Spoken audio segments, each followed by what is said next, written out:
नादिर शाह ने अटैक किया था भारत पे 1739, 1739। कब अटैक किया था? 1739 में। ईरान का राजा था। कहां का राजा था? दिल्ली के ढलते हुए दिन थे, औरंगजेब के मरने के बाद दिल्ली बहुत कमजोर सी अवस्था में थी, आता जाता आनिया बानिया दिल्ली को लूटा करता था। ईरान के राजा को लगा ये मौका ठीक है और अपने को दिल्ली पर नियंत्रण कर लेना चाहिए। वो दिल्ली आता है, दिल्ली को भयंकर लूटता है, भयंकर लूटता है। इसलिए आज भी अपने कोई बहुत बर्बर कानून हो जिसके अंदर लोगों को बहुत ज्यादा नुकसान होता है, उन कानूनों को बोलते हैं नादिर शाही कानून। क्या बोलते हैं? कि जितना अत्याचार नादिर शाह ने किया था उतना अत्याचार ये कानून करेगा, इसलिए कानून किसके बराबर? नादिर शाह के बराबर। इसलिए क्या कहा जाए? हुआ क्या था कि जब उसने दिल्ली पर कब्जा किया था तो उसको अपने यहां मुगल बादशाह बड़ा जोरदार आदमी था। अपना मुगल बादशाह था मोहम्मद शाह रंगीला। रंगीन जीवड़ा था, आराम से बैठा बैठा डांस देखता, दारू पिया करता था, नंगा ही घूमता था। तो सबसे पहले नंगा फोटोशूट उसी ने करवाया था। ये रणवीर सिंह ने थोड़ी कराया बाप ने। उसने पूरी दिल्ली में बंटवाए थे, अपना खुद का नंगे का पेंटिंग बनवाई और पूरी दिल्ली वालों को आगे देखो भाई कैसा दिखाई देता, देखो देखो। तो बड़ा बेशरम डीट टाइप का आदमी था। तो उसको कह भी दिया था कि यार उधर से अटैक होने वाला है, पर उसके वही था हनूज दिल्ली दूरस्त, अभी दिल्ली दूर है। तो लोगों ने कहा यार वो ईरान का राजा अफगानिस्तान में घुस गया, उसने कहा अभी दूर पड़ी है। कहा अफगानिस्तान क्रॉस करके पाकिस्तान में आ गया, कहा अभी दूर है। कहा पाकिस्तान क्रॉस करके अपने पंजाब में आ गया, उसने कहा अभी तो खूब ही दूर पड़ी है। लोगों ने कहा अपना पंजाब क्रॉस करके हरियाणा आ गया, अब हरियाणा के बाद दिल्ली है।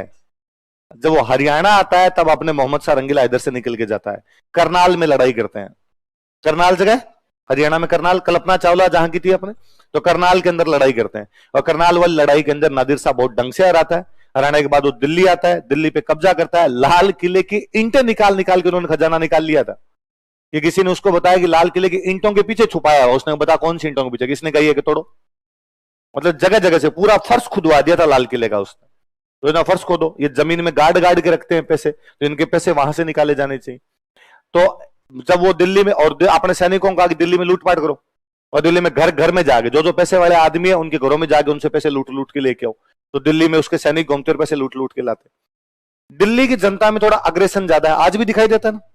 विराट कोहली हर बात पे गालियां निकालता रहता है। ये दिल्ली का व्यवहार है, दिल्ली का स्वभाव है। अपने है ना नॉर्मली कि आप गाड़ी लेके जा रहे हैं, बाइक लेके जा रहे हैं, भिड़ गई किसी से, और तो नॉर्मली कोई छोटा मोटा तू में हो जाए बात अलग है, लड़ाई झगड़े बड़े नहीं होते, रोड रेज के मामले इतने नहीं होते। दिल्ली में आपको डेली ऐसे रोड रेज के मामले आप आंखों के सामने 10-12 देख लोगे। वो उसके थप्पड़ मार रहा है, वो उसके मुक्का मार रहा है गाड़ी टच होने पे, तो वो लोगों का अग्रेशन है ही वहां पे थोड़ा ज्यादा। तो दिल्ली के लोगों को एक दिन समाचार मिला कि लाल किले में मोहम्मद शाह रंगीला ने नादिर शाह को मार दिया। तो दिल्ली के लोगों ने लगा अपने बादशाह ने ईरान वाले बादशाह को मार दिया। तो ईरान वाले बादशाह के जो फौजी दिल्ली में घूम रहे थे, दिल्ली वाले पड़े 5-7 फौजियों को मार दिया, जबकि अफवाह थी, अंदर वो जिंदा बैठा था नादिर शाह। नादिर शाह को पता चला कि दिल्ली की जनता मेरे सैनिकों को दिल्ली में मार रही है। वो लाल किले में एक जामा मस्जिद है, वो जामा मस्जिद के ऊपर चढ़ा, जाके ऊपर चढ़ के उसने अपनी तलवार बाहर निकाली म्यान से, और तलवार निकाल के कहा कि जब तक मैं तलवार म्यान में नहीं डालूं तब तक दिल्ली को काटा जाए। भयंकर दुर्दशा से काटा था दिल्ली को। या तो दिल्ली में लोग भाग गए थे या दिल्ली में लोगों को काट दिया गया था। दोपहर के बाद में जामा मस्जिद के जो मौलवी साहब थे वो घुटनों के बल चलते हुए, ऐसे कोहनियों के बल चलते हुए नादिर शाह के कदमों में गिरे जाके, और नादिर शाह को जाकर, नादिर शाह यदि तू खुद अल्लाह है तब तो जो मर गए लोग उनको जिंदा कर, और जिंदा करके एक बार फिर काट दे, और यदि तेरे में ये ताकत नहीं है तो तलवार अब म्यान में डाल ले। दिल्ली में कोई जिंदा नहीं है, दिल्ली मर गई पूरी, या तो लोग भाग चुके हैं या दिल्ली में लोग मर चुके हैं। तब जाके उसने म्यान में डाली थी, तब तक उसने उधर काटे ही थे, वैसे वैसे काटे थे। तो नादिर शाह के वो फरमानों के बारे में फिर हो ही गया कि जो भी कानून जनता को नुकसान पहुंचाए, इसका मतलब उस कानून का नाम क्या है? नादिर शाही कानून।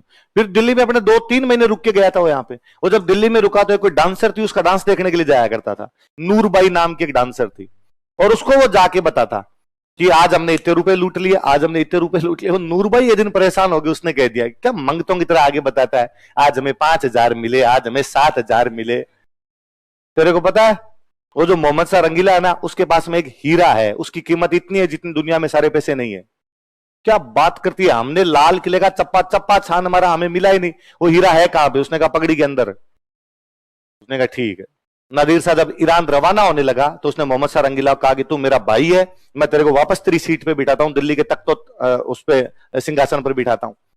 और जब ईरान में हमारे रिवाज है कि जब हम धर्म भाई बनते हैं आपस में, तब पगड़ियां चेंज करते हैं।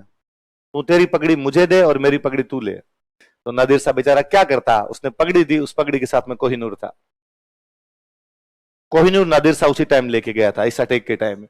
फिर बाद कोहिनूर यहां से वो ले गया, उससे अफगानिस्तान वाले अहमद शाह अब्दाली के पास आ गया। अहमद शाह अब्दाली का पोता था शाह शुजा, वो अपने पंजाब के राजा रणजीत सिंह जी को दे गया। रणजीत सिंह जी का बेटा दलीप सिंह जब हार गया तो अंग्रेज लेके, अब क्या पता ऋषि सुनक वापस भेज दे तो बात अलग है ना।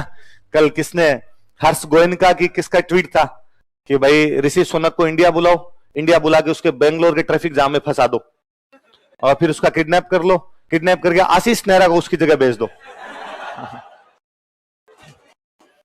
और आशीष नेहरा को कह के भेजो कि जाते एक बिल पास करेगा कि कोहिनूर इंडिया को वापस दिया जा रहा है। तो अब संभावनाएं जाग रही है कि एक बार फिर अपना कोहिनूर अपने पास वापस आ सकता है। वरना कौन लेके चला गया था, नादिर शाह। वो नहीं लेके जाता, एक संत ने पहले ही कह दिया था आक्रमण होने वाला, सचेत हो जाओ। वो संत कौन थे, चरणदास जी महाराज। कौन थे, चरणदास। लेकिन उस राजा ने उनकी बात मानी नहीं थी। याद रहेगी बात आपके। तो किसके आक्रमण की भविष्यवाणी की थी, किसने की थी, चरणदास जी महाराज ने कहा भाई कोचिंग में डिसिप्लिन होना चाहिए, टी शर्ट बांटेंगे हम और सारे टी शर्ट पहन के आएंगे, रंग बिरंगे कपड़ों में आ गए तो देख लेना आप।